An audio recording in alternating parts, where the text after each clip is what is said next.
Professor, a lendas e o mito é engraçado. A gente tem aqui a nossa área amazônica, né? A gente sabe que além do mito, ela vem muito de coisas indígenas, mas o senhor, não sei se de repente isso já está como se fosse um fato. Os fazendeiros antigamente criavam muita lenda, de repente, para afastar o pessoal das suas terras?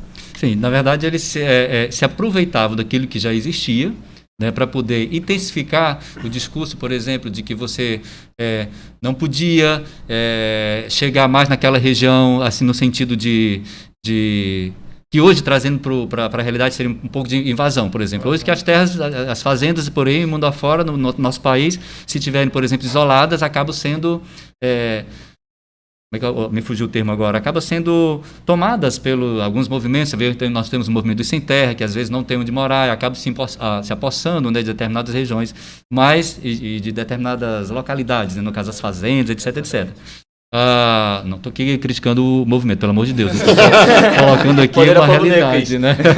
Estão colocando o ponto de que a terra está lá. Mas, Stefano, então os fazendeiros eles se aproveitavam daquelas lendas já existentes, né? E quando, na época, assim, eles tinham, nas gerações passadas, um poder muito grande de comando sobre seus empregados, tinha realmente aquela figura do senhorio, né? Então, eles intensificavam de que aqueles que fossem...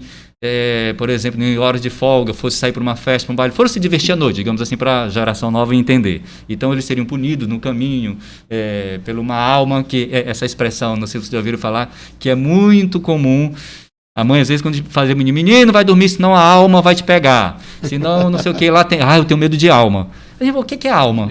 Né? O que eu pergunto, o que na nossa imagem, na nossa... O que seria alma, né? O que seria alma? Porque a gente vê a alma, pensa que é um fantasma de um espírito, de alguém que já faleceu, que morreu, e mas eu vou olhar, todo respeito, a alma do Chum está por aqui, gente. Então já... É medo total, todo mundo corre. A alma dele já se foi faz tempo. O corpo está só vivendo. Que eu estava falando dessa questão de fazendeiro, gente, porque é incrível que nascia até as lendas de comida. A questão do tomar, você vai comer manga com leite, vai morrer, né? Porque na época da escravidão, né, criava-se algumas lendas alimentícias que era para os negros não poder comer, né? Exatamente. Fala um pouquinho isso, professor, sobre essa situação. Porque... de novo, a gente não pode deixar falar do sentido que traz cada uma delas. Você, olha, traz já um sentido de quê? De preocupação, de medo mesmo. Isso. Uma coisa que começou e que hoje está presente. Como você bem coloca, ninguém tinha coragem de comer manga com leite, porque se tomar manga com leite, morria. Como é que fazia para tomar suco? Ainda tem pessoas ainda que ainda estão sem essa informação de que não faz mal. Sempre vem um upgrade, né, de cada coisa. Exatamente. Sempre vem uma atualização. É a mesma coisa como se fosse um celular. Todo mês é uma atualização. Agora eu pergunto a você, já tomaram suco de manga com leite? Uma delícia.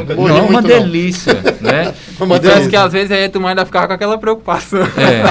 Por exemplo, você não pode, outra questão, você não pode comer uma comida muito quente, seguidamente já tomar um banho, porque senão você tem um derrame, você fica torto, né? Isso. Então, o ataque anafilático.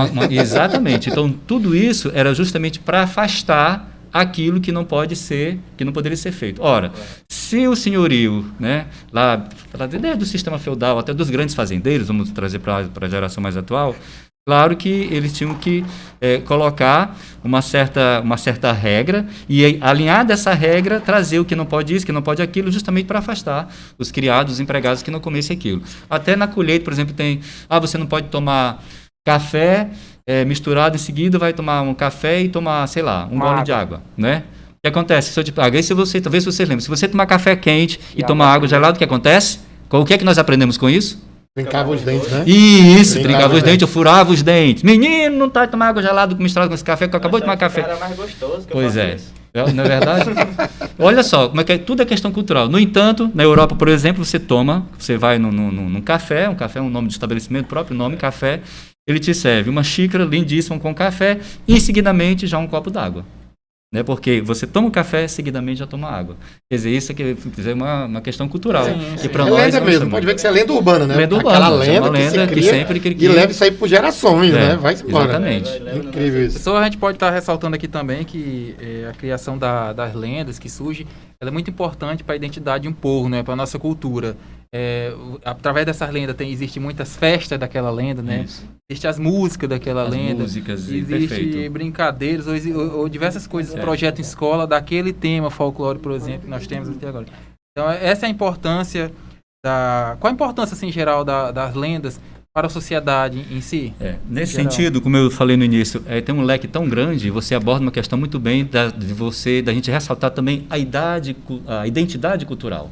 Na nossa região amazônica, por exemplo, a nossa identidade cultural, qual que mais se sobressai na nossa região? Entende? São justamente os indígenas, né? Os indígenas, além de outras que fazem parte da população tradicional, que existem lendas também próprias dos indígenas.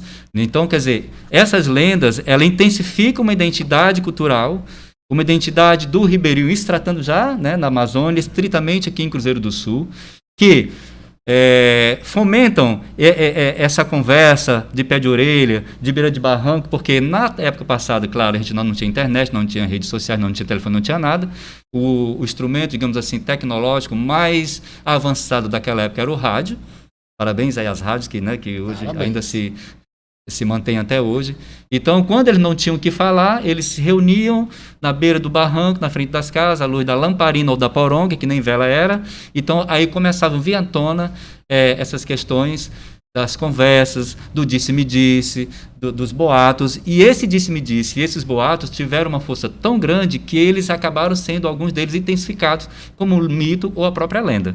E aí, com isso, traz em seu bojo uma identidade cultural peculiar que a gente pode ser tratado até hoje. Por exemplo, quando diz que os indígenas vão fazer uma festa, vão fazer uma pajelança. O termo pajelança já é o quê? É um ritual onde as danças dele, com as pinturas, com a forma de se movimentar, toda uma sempre cultura. Associado a alguma entidade, Sempre um Deus. E aí é por isso que aí, como está associado a Deus, aí vem a questão do mito, porque o mito vem aqui já da mitologia.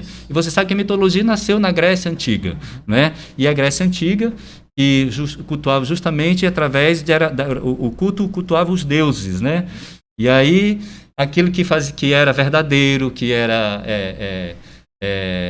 verdade, que não poderia não cumprir aquilo que era determinado, isso até hoje os indígenas às vezes levam isso por isso que tem respeito muito à chuva, respeitam o sol, né, o cair da noite, o trovão, quer dizer, tudo existe a passagem da infância para a juventude, associada sempre a um ritual de algum sempre Deus, ritual. Por exemplo, a menina quando é virgem, né, um conto indígena, que a menina quando é virgem, né, então para ela perder a primeira relação sexual dela, para perder a virgindade, isso tem que acontecer com o pajé da aldeia, né? E aí depois disso ela fica isolada uns 10, 15 dias para depois voltar para o meio social. Então é todo um ritual que isso vai sedimentar a cultura de determinada espécie de povo, de comunidade. Claro que além dos indígenas tem muitas coisas que acontecem também que a gente não frequenta, não participa aí nesses navios de rio. Aqui na cidade, né? Aqui na cidade é o cinturão, né? Que é antes de conhecer o pecado da carne. Da carne, exatamente, o cinturão. E há toda uma preparação para isso, né? Em que as mulheres não têm o poder de escolha do seu companheiro, eles que escolhem com quem ela vai viver. Então, um menino bonito.